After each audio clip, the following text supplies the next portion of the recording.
لا انتبهي.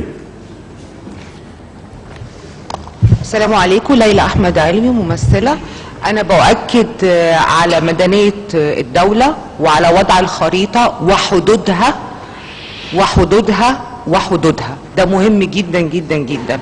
وأكيد مصر دولة عربية في القارة الأفريقية، وكمان بتطل على البحر المتوسط والبحر الأحمر. كل ده لازم يتقال.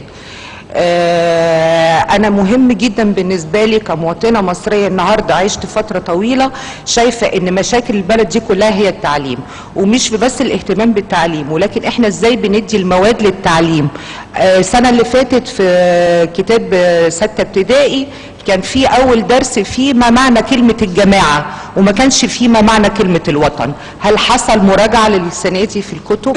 دي نقطة مهمة جدا، لأن الكتب اللي بتتقدم للطلبة كلها مواد مكلكعة وصعبة، عايزة طريقة كويسة في الكتابة علشان الطالب يقدر يقراها، بدل ما بياخد دروس خصوصية وبدل ما بيشتري ملزمة بفلوس. والناس عايزة تتعلم بجد، وده أهم حاجة عشان نقدر نحقق الثقافة، وعشان نقدر نحقق الصناعة، وعشان نقدر نحقق كل اللي ثورة 25 يناير و30 يونيو بتتمناه لمصر، لبلدنا.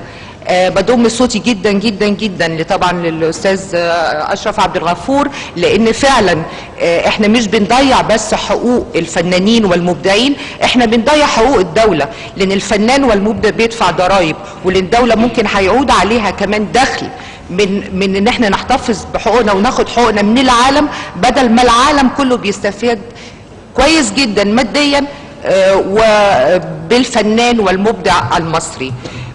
بعتقد كمان ان مهم جدا ان احنا نحدد في دستورنا ما معنى هو الخائن للوطن، وان كمان يكون في حكم سريع عليه. انا نفسي بجد ان احنا نقدر نحقق كل المطالب والمخاوف اللي احنا شفناها وعشناها، انها تحمينا في دستور 2013، وان احنا نقدر نعيش بيه اكتر من قرن. بتمنى ان ده يحصل حقيقي من كل قلبي لكل الشعب المصري.